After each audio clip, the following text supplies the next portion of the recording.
Porter du fruit pour le Seigneur. Porter du fruit pour le Seigneur. Nous sommes dans cette période de vacances, de congés pour certains. Il y en a qui travaillent. On ne va pas généraliser les choses. Mais le message en ce matin, c'est porter du fruit, mais en tout temps. En tout temps, porter du fruit. C'est ça le message. Et c'est un message pour nous encourager et pour encourager les disciples à porter du fruit en tout temps, mais dans tous les domaines. Il y a deux choses. En tout temps, mais dans tous les domaines. Il y a des domaines que le Seigneur nous donne, des choses qu'il permet. Mais c'est pour que nous puissions porter du fruit. Mais des fois, sans faire attention, on peut passer à côté. Le premier passage que je vais lire, c'est dans l'évangile de Jean au chapitre 15, et versets 13 à 17. Dans le contexte, nous sommes un peu avant la crucifixion de Jésus. Jean, chapitre 15, verset 13 et suivant. Jésus dit à ses disciples, il n'y a pas de plus grand amour que de donner sa vie pour ses amis. On voit déjà qu'il y a une ambiance d'amour. On voit déjà qu'il y a quelque chose. Il n'y a pas de plus grand amour que de donner sa vie pour ses amis. Vous êtes mes amis si vous faites ce que je vous commande. Jésus s'adresse aux disciples. Jésus a choisi quelques disciples. Et on se souvient que Jésus a passé toute une nuit pour ce choix. Et dans ce choix, il y a Judas qui devait le trahir. Il y a Pierre qui l'a renié. Tout le monde est parti lorsqu'on l'a arrêté. Mais c'est lui qui a choisi. Vous êtes mes amis si vous faites ce que je vous commande. Verset 15. Je ne vous appelle pas serviteur.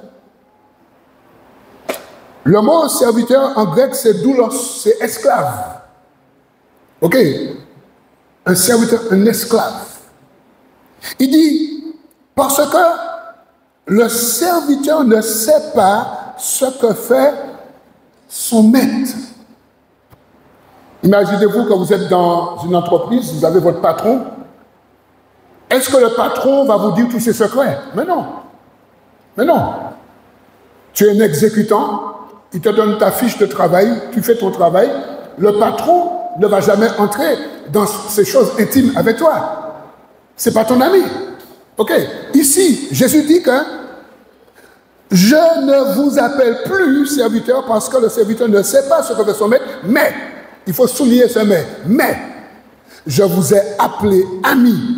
Pourquoi? Parce que je vous ai fait connaître tout ce que j'ai appris de mon Père. Ça veut dire quoi? Ça veut dire qu'entre le maître et les amis, il n'y a plus de secret. Est-ce que nous sommes là ce matin? Ah, il n'y a pas de monde, oui. Il y a du monde? On est là? On est bien là? D'accord, je vais me rassurer. Mes amis, entre le maître et les amis, il n'y a pas de secret. Et ici, Jésus dit, il donne la raison pourquoi il n'appelle plus les disciples serviteurs, mais amis, parce que tout ce qu'il a reçu de son Père, il l'a partagé avec ses amis disciples. Et il leur dit, voilà pourquoi que votre statut a changé. Vous n'êtes plus au rang d'esclaves, bien qu'on nous sommes toujours les esclaves du maître, attachés au service du maître. Mais il y a une autre relation. Une autre relation s'est établie. Et c'est pourquoi ici, Jésus dit, parce que je vous ai fait connaître tout ce que j'ai appris de mon Père. Verset 16. Ce n'est pas vous qui m'avez choisi. J'aimerais nous dire quelque chose. Chacun de nous sommes venus à l'évangile ou en Christ d'une manière différente. Mais sachez que c'est Dieu qui nous a appelés. C'est ça. C'est lui qui nous a appelés.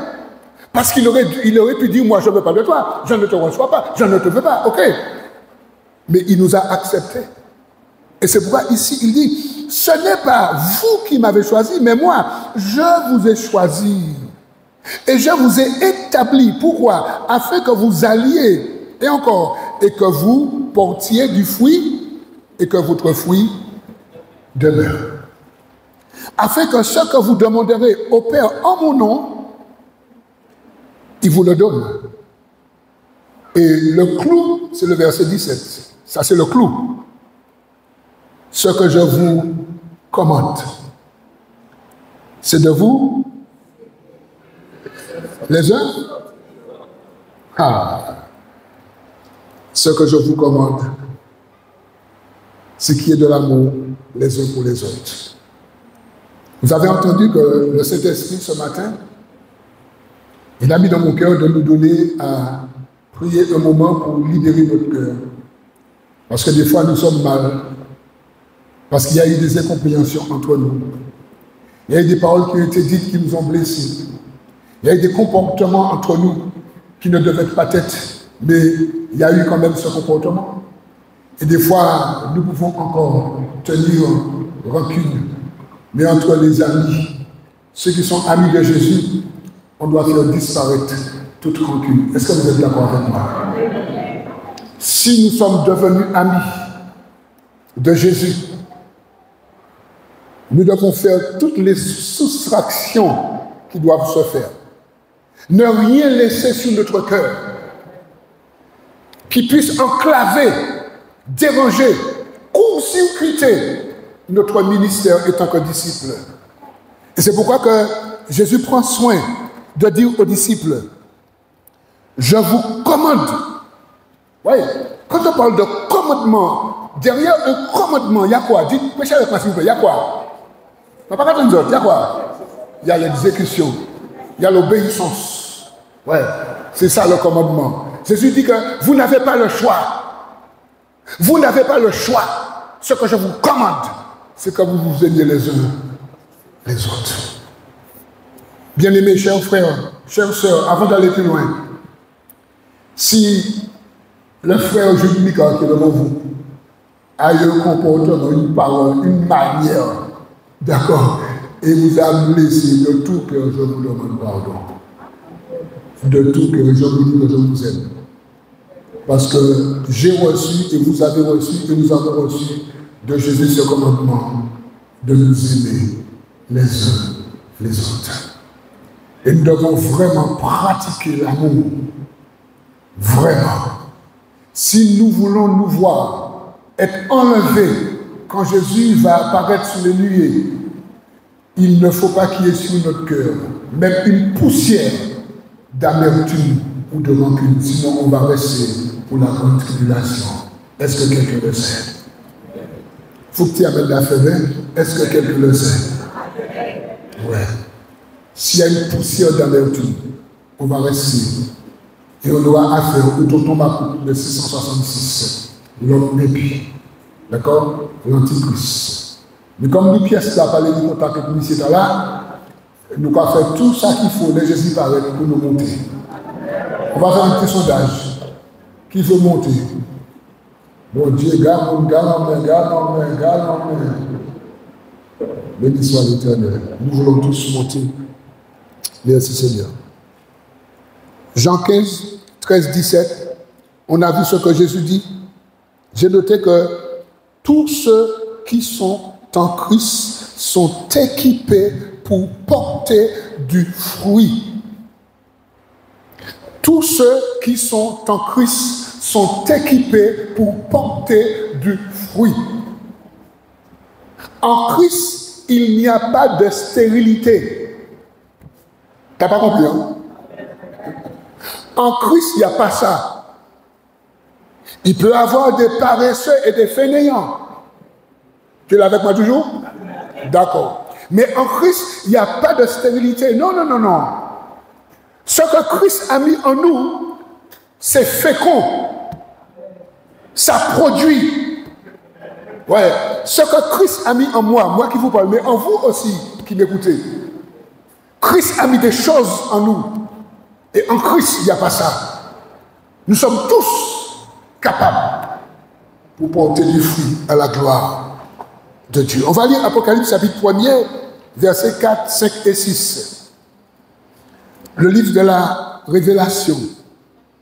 Apocalypse chapitre 1er, pardon si je parle vite, Apocalypse chapitre 1er, versets 4, 5 et 6. C'est la dernière révélation que nous avons dans les Saintes Écritures. La dernière. Maintenant, le Saint-Esprit nous révèle des choses, il n'y a pas de problème. Mais je parle pour ce qui est des Saintes Écritures. Parce qu'après, il y a eu beaucoup d'autres livres qui ont été écrits, mes amis, mais attention, hein.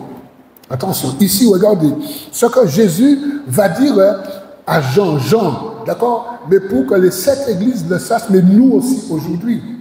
Jean, aux 7 églises qui sont en Asie, que la grâce et la paix vous soient données de la part de celui qui est, qui était et qui vient, de la part des 7 esprits qui sont devant son trône, de la part de Jésus-Christ, le témoin fidèle, le premier-né des morts, le prince des rois de la terre, à celui qui nous aime, qui nous a délivrés de nos péchés par son sang, verset 6, et qui a fait de nous, de moi et de vous, un royaume de sacrificateurs pour Dieu son Père.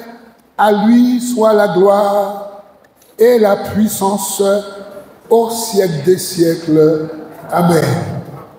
Le Seigneur Jésus a fait de son sang, par son sang, de nous un royaume de prêtres, un royaume de personnes, femmes et hommes, prêtres à la gloire de Dieu, au service de Dieu. Est-ce que nous sommes là, chers amis? Des personnes habilitées à servir Dieu par la grâce de Dieu. Nul ne peut dire qu'il est capable de lui-même. Non, Dieu nous a équipés. Dieu a fait couler son sang, le sang de son Fils, pour nous purifier, pour nous restaurer, pour nous racheter, mais pour nous donner tout ce dont nous avons besoin pour l'heure ou les ministères à lesquels Dieu nous a appelés. Est-ce que nous sommes là? Nous sommes tous des prêtres pour Dieu, pour son service, afin que nous portions du fruit à la gloire de Dieu. Et je voudrais aujourd'hui voir avec vous au moins 5 fruits. Les fruits que nous devons porter. Au moins 5 fruits que nous devons porter. Le premier fruit, on le trouve dans Luc 3:8, Luc chapitre 3, verset 8, et c'est Jean-Baptiste qui va parler de ce fruit. Jean-Baptiste va dire à certaines personnes qui venaient et qui se reconnaissaient comme enfants d'Abraham, mais Jean-Baptiste avait l'Esprit de Dieu, et Jean-Baptiste voyait qu'à travers ces personnes, il n'y avait pas une vraie repentance. Et au verset 8, Jean-Baptiste dit « Produisez donc des fruits dignes de la repentance et ne vous mettez pas à dire en vous-même, nous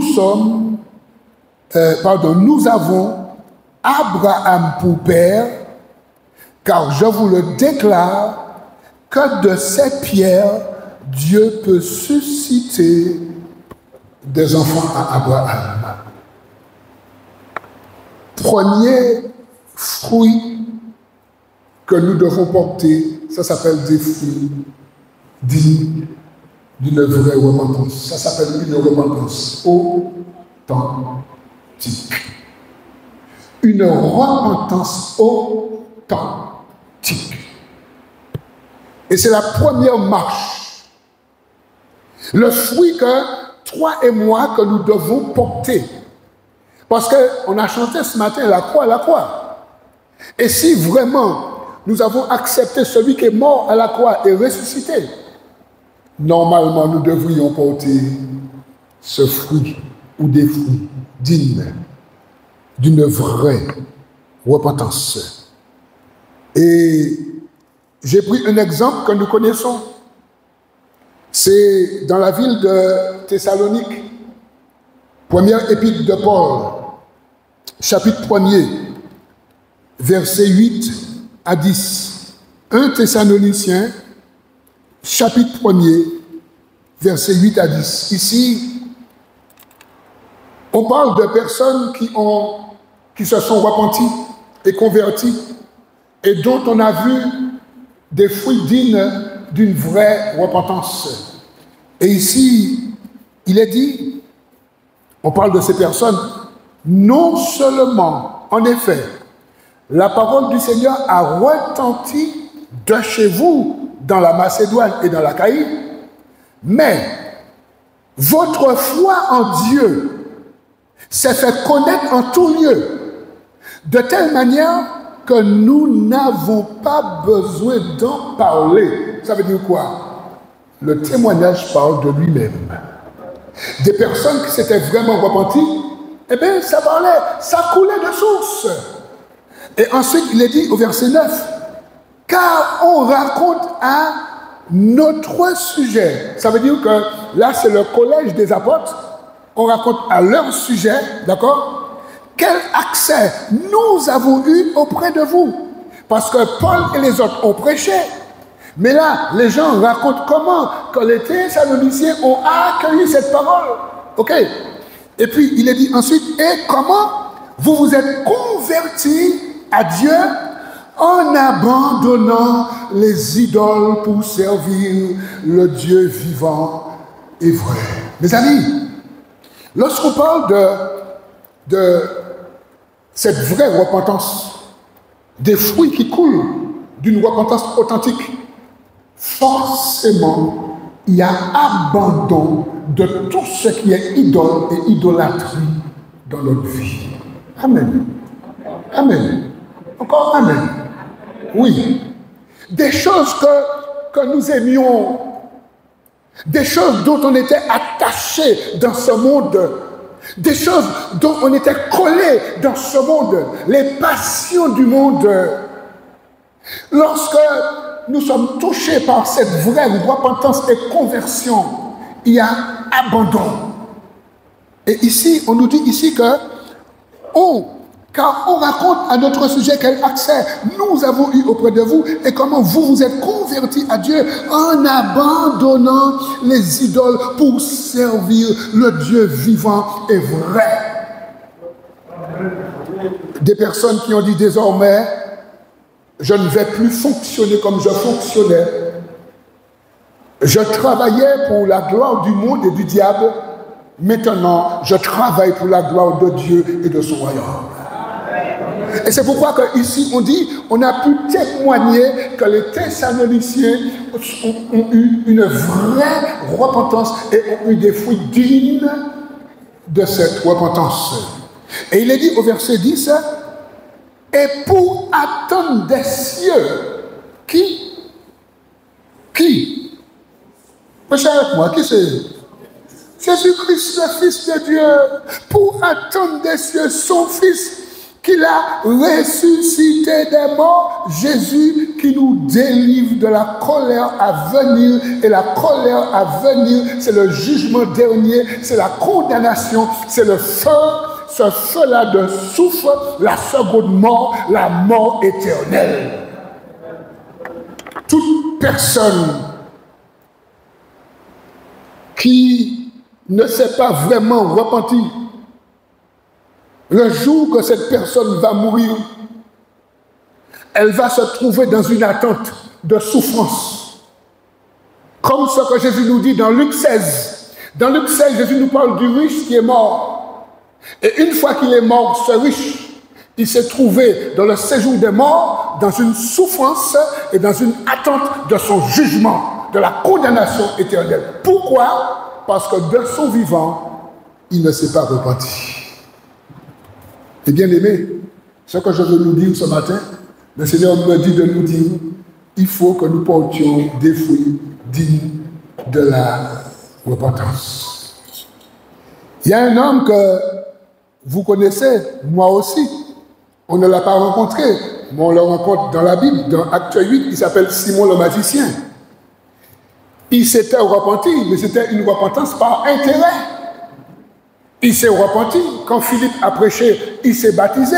Quand Philippe a prêché. Mais quand il a vu que les deux ministères sont sortis à Jérusalem, Pierre et Jean, et quand ces deux ministères sont arrivés, ces deux ministères ont commencé à prier pour ceux qui avaient reçu le baptême, pour qu'ils reçoivent le Saint-Esprit. Et M. Simon le magicien, qui avait une repentance par intérêt, il a proposé de l'argent à Pierre pour recevoir ce don, pour que les gens pour qui il priait, que ces gens reçoivent le Saint-Esprit. Et Pierre lui a dit, tu es malade, repens-toi. Que la vraie repentance te touche. On trouve ça dans Actes des Apôtres, chapitre 8, verset 13 et comme ça. La vraie repentance. Pierre dit, repens-toi parce que tu es dans un zèle amer. Repens-toi parce que ta première repentance, elle n'est pas authentique, parce qu'il n'y a pas de fruits dignes de cette repentance, parce que tu crois que le don du Saint-Esprit s'achète à prix d'argent. Quelqu'un dit quelqu'un dit ouais. Nul ne peut acheter le Saint-Esprit, même si tu es un milliardaire. Ça, c'est ton problème avec tes milliards, mais sache que tu ne pourras pas acheter le don du Saint-Esprit parce que c'est une grâce. C'est une grâce. Est-ce que nous sommes là ce matin? C'est une grâce. On va aller dans un deuxième fruit. Le fruit qui est le caractère de Jésus. Je sais que tu sais de quel fruit il s'agit. L'amour, mais plus que l'amour. Le fruit de l'esprit. Galates 5, 22. Le deuxième fruit que nous sommes appelés à produire, le fruit de l'esprit. Galates chapitre 5, le verset 22. Et dans ce fruit, il y a 9 éléments. Comprends bien. C'est une grappe de raisin. Ça s'appelle le fruit de l'esprit. Dans cette grappe de raisin, il y a 9 raisins. Mais ça s'appelle le fruit de l'esprit qui est le caractère de Jésus-Christ. Toute personne qui a reçu le Saint-Esprit, Éphésiens chapitre 1er, verset 13. C'est là où nous prenons connaissance que le jour où nous avons accepté le Seigneur, le jour où nous avons cru, nous avons été scellés du Saint-Esprit qui avait été promis. Ok. Alors, comme nous avons reçu ce Saint-Esprit, Galates 5, 22 nous parle du fruit de l'Esprit. Est-ce que vous êtes là avec moi? Et c'est pourquoi, que, mes amis, c'est très important, et nous verrons que dans ce fruit, le premier élément, je ne veux pas dire que c'est le plus important, mais il englobe tous les autres raisins. Ok? J'appelle comme ça les éléments du fruit. Mais, il n'est pas dit les fruits. Ok? Il n'est pas dit les fruits. Il est dit, mais le fruit de l'esprit, c'est l'amour. Mon frère, ma soeur, des fois, nous avons dit, je ne vais pas être ici parce qu'ici, il n'y a pas de langue. Gardez mon composé, nous sommes mentés. Papa, il fait beaucoup. Parce que, des fois, parce que quelque chose ne nous plaît pas, on est dans une assemblée où il y a le Saint-Esprit, où il y a la parole, on dit qu'ici, il n'y a pas d'amour. C'est bizarre, hein? Que le Saint-Esprit est là, et puis il n'y a pas d'amour. Peut-être que toi, tu as un problème pour aimer ou pour recevoir l'amour. Mais si vraiment tu as Christ, tu as l'amour en toi. Parce que le fruit de l'Esprit, c'est l'amour. Et si tu as Jésus, quelqu'un dit avec moi, j'ai l'amour. Il n'y a pas assez de personnes. Oui. Quelqu'un dit, j'ai l'amour. Ouais. Si tu as Jésus, tu as l'amour. Et si tu as l'amour, tu peux aimer ta femme. Si tu as l'amour, tu peux aimer ton mari. Si tu as l'amour, tu peux aimer tes enfants. Si tu as l'amour, tu peux aimer tes frères et sœurs. Si tu as l'amour, tu peux aimer ton prochain. Le fruit de l'Esprit Saint. Et puis ensuite, on te dit, c'est la joie, la paix, la patience, la bonté, la bénignité, la fidélité, la douceur. C'est le contraire de grosso modo, la tempérance. Est-ce que nous sommes là? Nous devrions chacun de nous exercer dans ce fruit et être sincère, être sérieux, ne pas être hypocrite et regarder quels sont les éléments de ce fruit dont je n'exerce pas. Je n'ai pas dit dont je n'ai pas, parce que si tu as l'esprit, tu l'as. Mais il y a des choses qui va bloquer la patience. Il y a une autre chose qui va bloquer la douceur. Il y a une autre chose qui va bloquer la tempérance, la maîtrise de soi. Il y a une autre chose, tu vois, c'est ça qui fait que des fois, on a des problèmes. Et on ne reconnaît pas ce fruit en nous. Et pourtant, il est en nous. Parce que c'est le fruit de l'esprit. Et lorsque Jésus dit aux disciples, je vous ai établi afin que vous alliez et que vous portez du fruit, ça fait partie des fruits dont nous devons porter du moins, dont je parle. Est-ce que nous sommes là ce matin? Ça c'est le deuxième, ok? Deuxième fruit. Je ne veux pas trop m'étendre dessus. J'ai quand même mis un autre verset, c'est très important. J'ai marqué que chaque élément de ce fruit de l'esprit nous donne à refléter la personne du Christ, même en face des personnes difficiles, même en face des situations compliquées et difficiles. Et là, nous allons voir Éphésiens 5, versets 1 et 2. Éphésiens, chapitre 5, versets 1 et 2. Voilà un verset difficile. Un verset, des fois, quand on le lit pour la première fois, on dit que c'est impossible. On dit non. Devenez donc les imitateurs de Dieu. C'est compliqué quand même, hein? On n'a jamais vu Dieu, on nous demande d'imiter Dieu. Comme des enfants bien-aimés. Est-ce que nous sommes bien-aimés? Maman, est-ce que nous sommes bien-aimés? Quand on parle, on dit bien-aimés. Frères et sœurs, on dit bien-aimés. C'est parce qu'on sait que Dieu nous a tellement aimés qu'il nous a donné son Fils. Et comme nous avons accepté ce Fils, nous sommes devenus des enfants bien-aimés. Et ici, on nous dit, devenez donc des imitateurs de Dieu comme des enfants bien-aimés. C'est pas fini. À l'exemple, quoi? Et marcher dans la charité, qui veut dire dans l'amour. À l'exemple de qui? À l'exemple de Christ. Ça veut dire que nous ne sommes pas orphelins. On ne nous demande pas de faire quelque chose dont on ne nous donne pas l'explication ou un modèle. Lorsque nous achetons soit un meuble ou un électroménager, quelle que soit la chose, pardon, il y a toujours un mode il y a toujours quelque chose qui nous explique pour ne pas abîmer la chose. Ici, on nous dit, à l'exemple de qui? De Christ. Qu'a-t-il fait?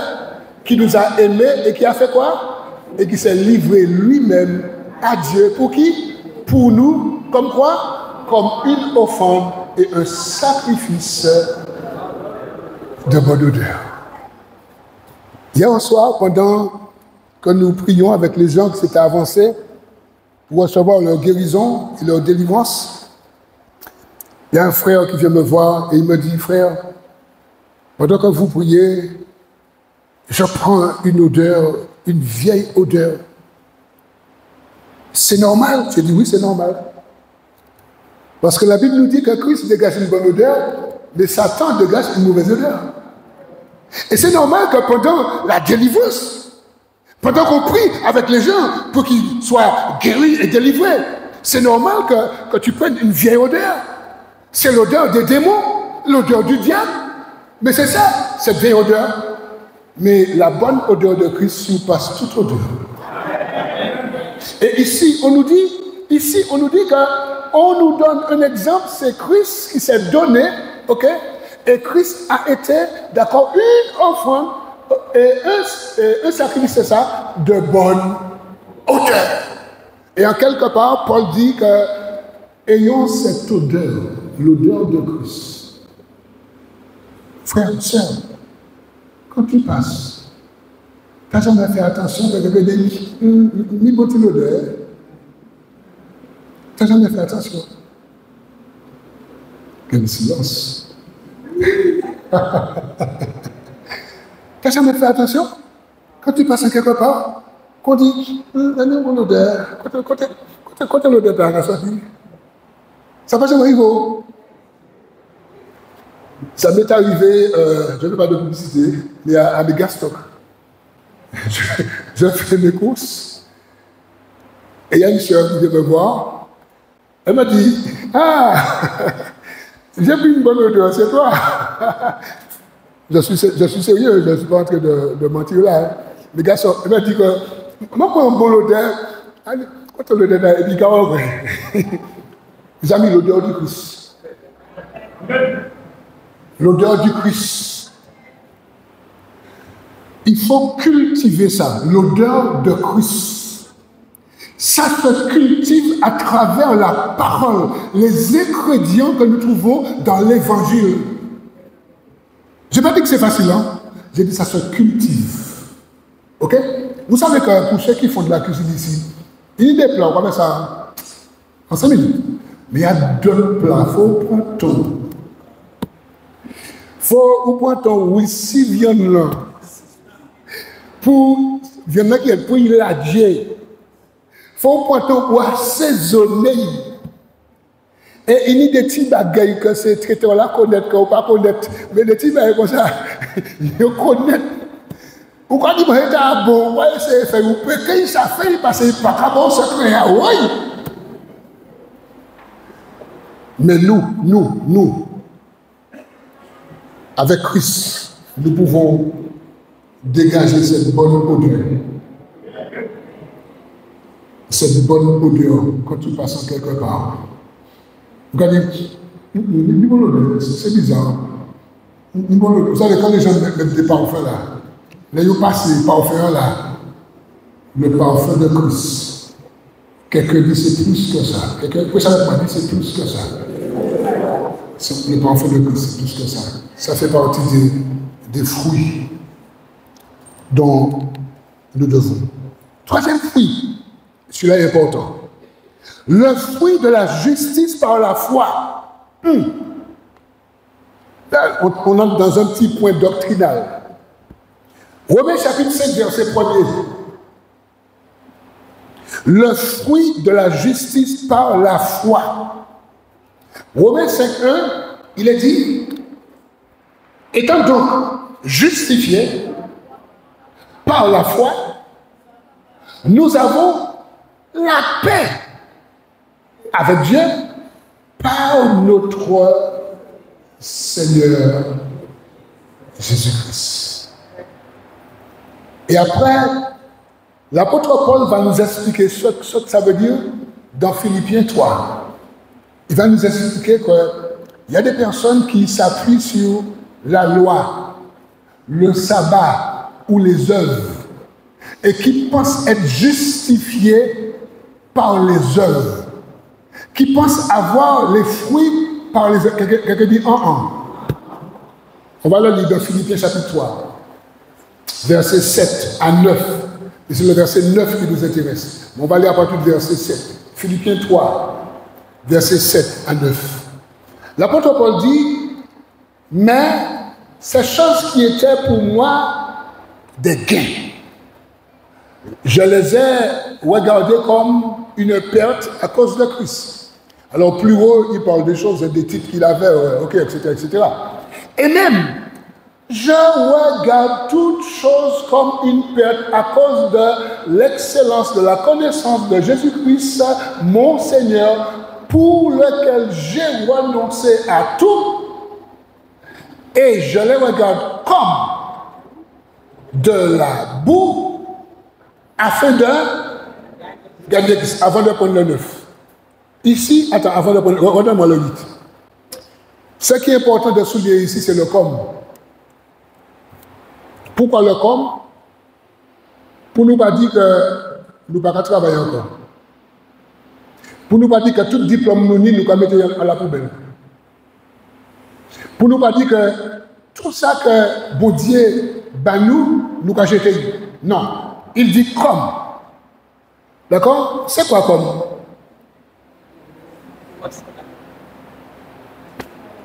Adverbe de comparaison. Ok? L'adverbe de comparaison. Je regarde comme de la boue. Mais il ne t'a pas dit de jeter ce que tu as. Mais il t'a dit qu'il a renoncé l'attachement et l'amour qu'il avait pour ces choses parce que ça le poussait dans l'idolâtrie. Et c'est pourquoi il regarde comme de la boue. Et il ne t'a jamais dit de le jeter au feu, ni à la poubelle.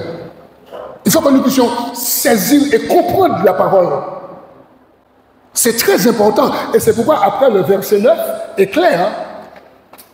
Et d'être trouvé en lui, en Christ, non avec ma justice, celle qui vient de la loi, mais avec celle qui s'obtient par la foi en Christ, la justice qui vient de Dieu par la foi. Est-ce que nous sommes là? Est-ce que ça fait du bien là où ça passe? Le fruit de la justice par la foi. Il y en a qui s'appuient sur leurs œuvres. Il y en a qui nous accusent parce qu'on ne pratique pas le sabbat. Alors ils nous accusent comme si on pêche. Mais ils n'ont pas compris que nous sommes dans la grâce. Et dans la grâce, tous les jours pour nous c'est sabbat. Tous les jours pour nous c'est repos. Ah, t'as pas compris, t'as pas dit amen. T'es pas convaincu. Mes amis, il y a des choses que nous devons saisir ou comprendre pour ne pas se laisser bouffer par des choses qu'on peut entendre et puis changer son fusil d'épaule. Un monde ne dit pas ça. Un autre monde ne dit pas ça. Bon. Philippiens, on va passer à un autre point. 4e point, le fruit de nos lèvres en accord avec notre témoignage. Ce matin, on l'a fait, le fruit de nos lèvres. Hébreux, chapitre 13, verset 15. Voilà encore un autre fruit que Dieu attend des disciples qu'il attend de nous. Hébreux, chapitre 13, verset 15. Verset 15.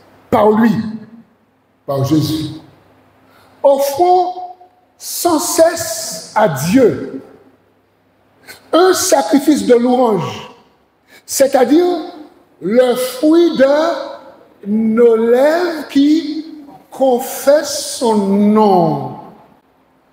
Je voudrais vraiment nous parler en ce matin. Je ne sais pas si de temps en temps vous écoutez Radio Évangile. Il y avait une émission dernièrement que j'ai trouvée très intéressante.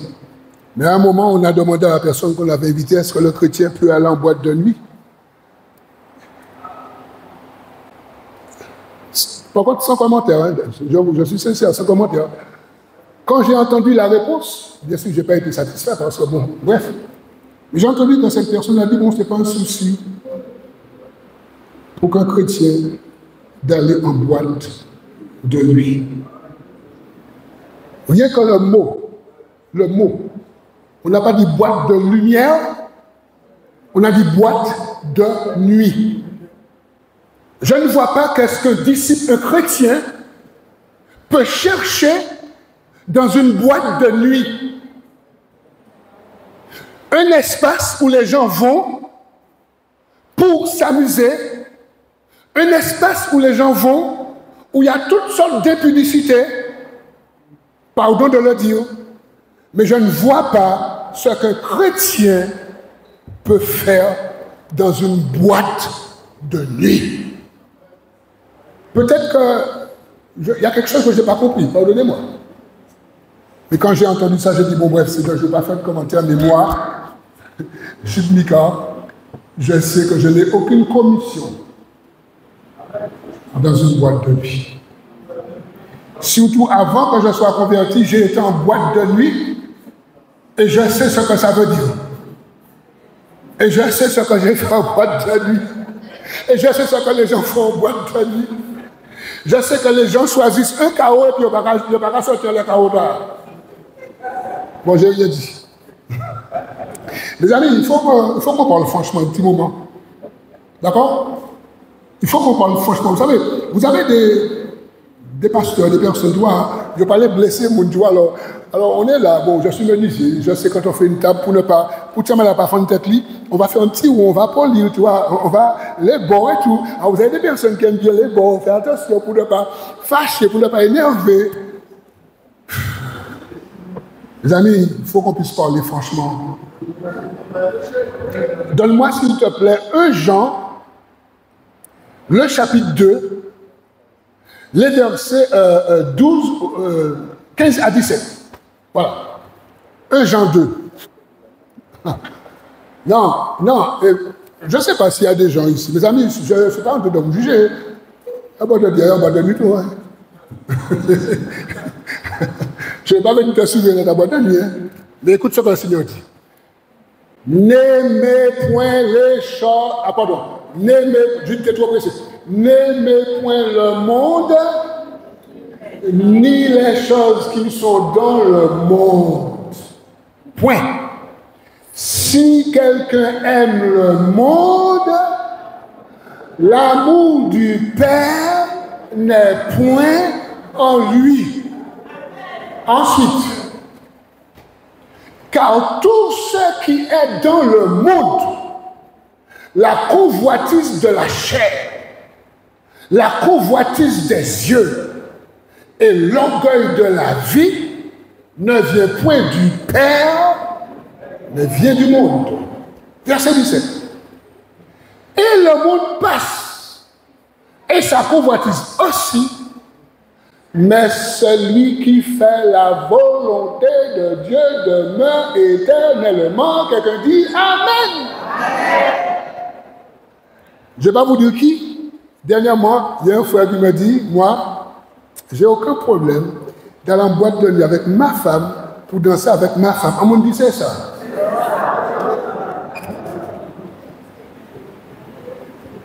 Pourquoi en boîte de nuit des fanfans pour danser des fanfans?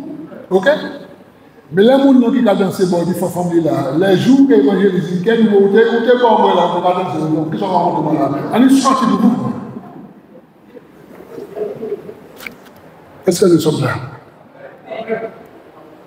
Il faut être capable de prendre position pour Christ.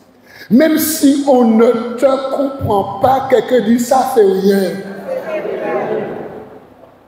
Quand je me suis repenti, à mon travail, j'ai un collègue, une femme. Il avait dit, on a dit, vous parlez de notre femme, Nico, pas fait pour qu'on ait Nico. Mes amis, Satan dit tout bien. Elle vient après moi. Nico, vous n'avez pas l'hypocrite, vous parlez de notre femme, vous êtes dans le Seigneur, vous parlez de notre femme. J'ai dit non. J'ai donné ma vie à Jésus. Les filles avec qui je sortais, j'ai demandé pardon. J'ai donné ma vie à Jésus. C'est une seule femme que j'ai. Nous, je terminé tout mon dessin. Quand il m'a dit, depuis que je suis dans le hypocrite, à mon dit c'est ça. Parce que peut-être qu'il y a des gens qui se disent en Christ et qui continuent à faire ce qu'ils faisaient auparavant. Alors, les gens ne retrouvent pas le Christ à travers ces personnes. Mais les gens veulent voir Christ à travers nous. Ok? Quelqu'un dit avec moi, on veut voir Christ à travers moi. On veut voir les fruits à travers moi.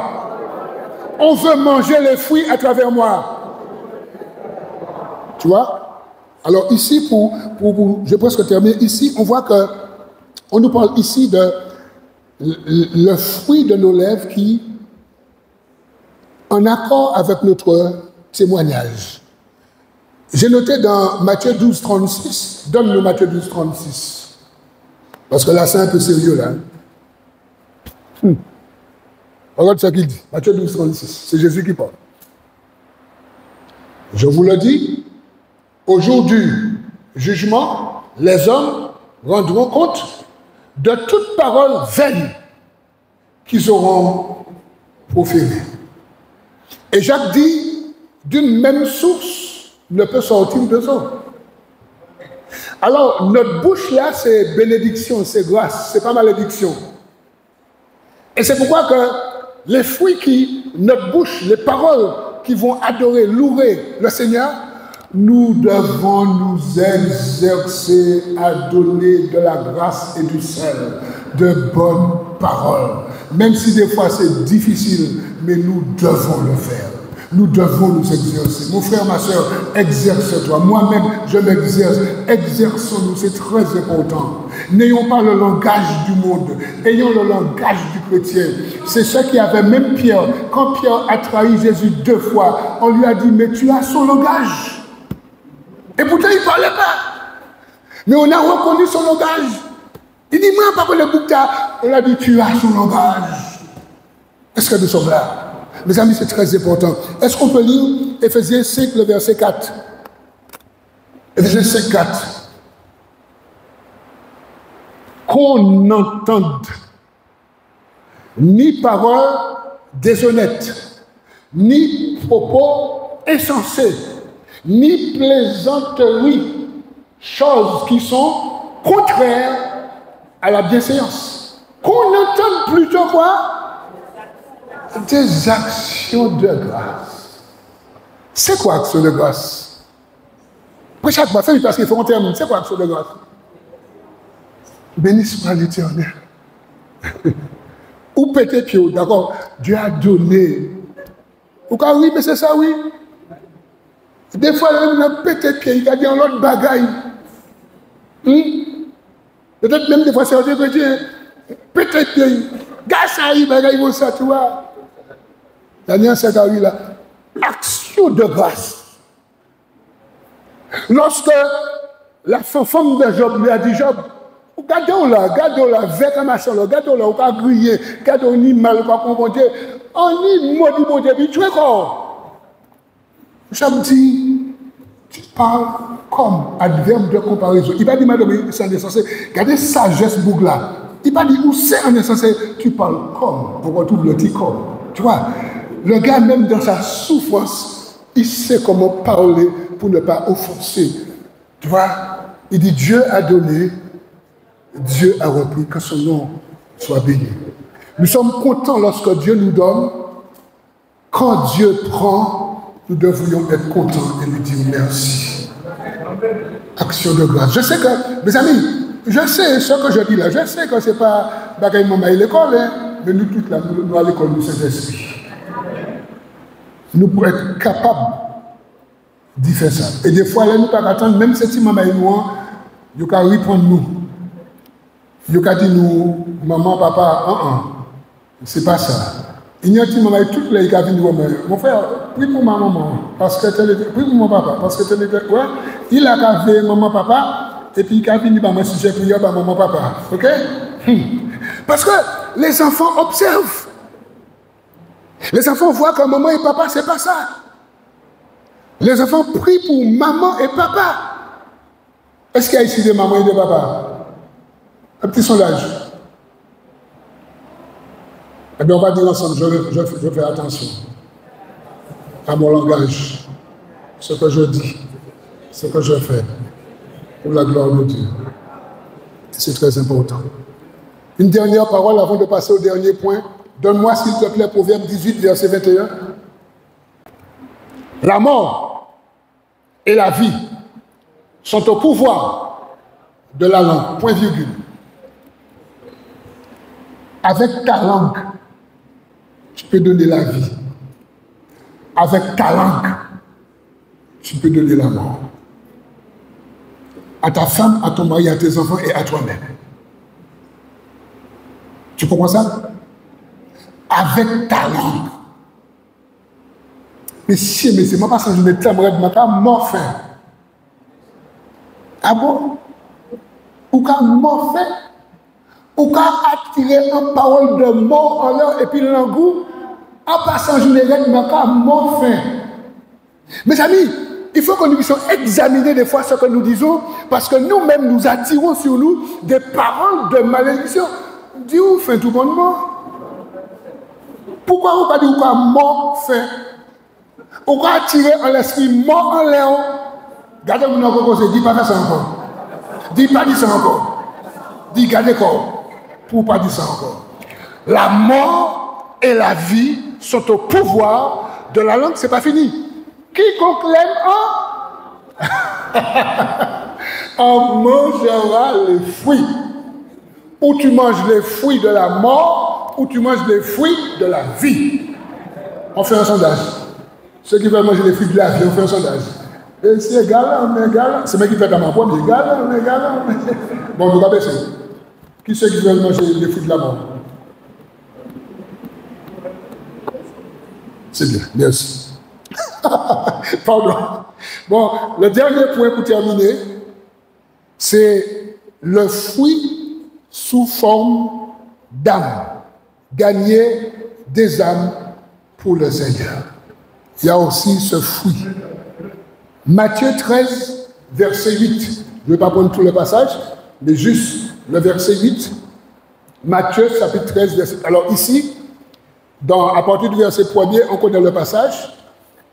Jésus parle d'un semeur qui va semer sur 4 terrains, 4 cœurs, 4 personnes différentes. Et Jésus va montrer sur les 4 personnes une seule.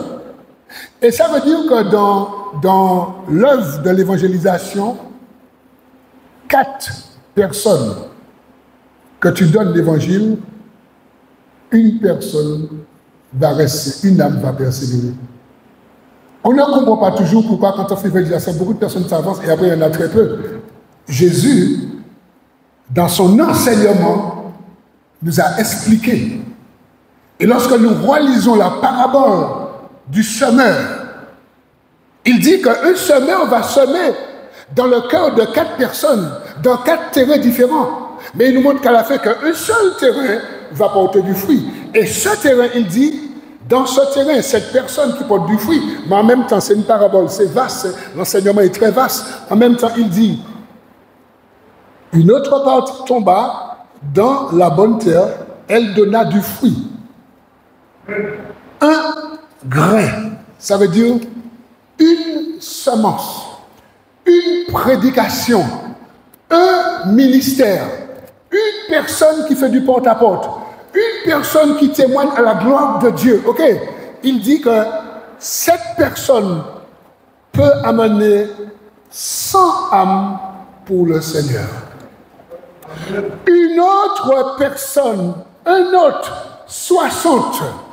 Une autre personne qui a un ministère, soit de la parole, soit de l'évangélisation, soit du porte-à-porte, soit du témoignage, soit du chant, quel que soit, peut amener 60 âmes pour le Seigneur. Une autre personne peut amener 30 âmes pour le Seigneur. Ça veut dire quoi? Jésus était en train de dire que chacun de nous n'avons pas la même capacité de produire. C'est pourquoi n'essaie pas de faire comme l'autre. Fais ce que le Seigneur te demande à faire. Parce qu'il t'a donné une capacité, soit pour produire 100, soit pour produire 60, soit pour produire 30.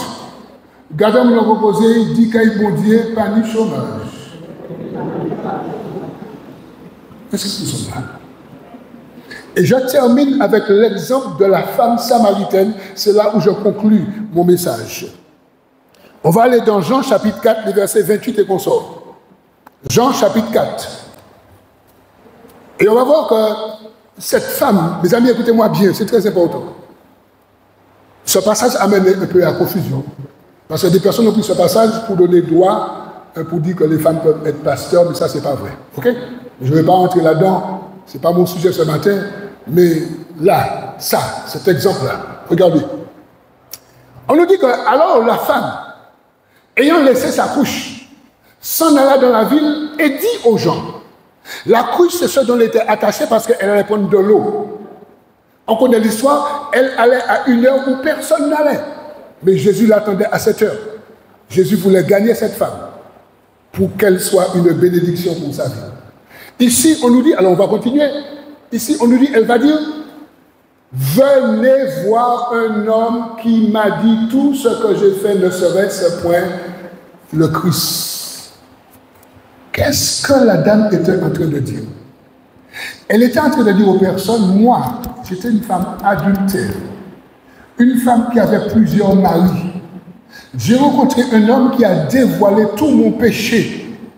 Et cet homme a mis tout mon péché dehors. Je me suis repenti et j'ai accepté le message de cet homme. C'est le Christ, le Messie, celui dont nous attendons. Et cette femme va commencer à témoigner, à évangéliser.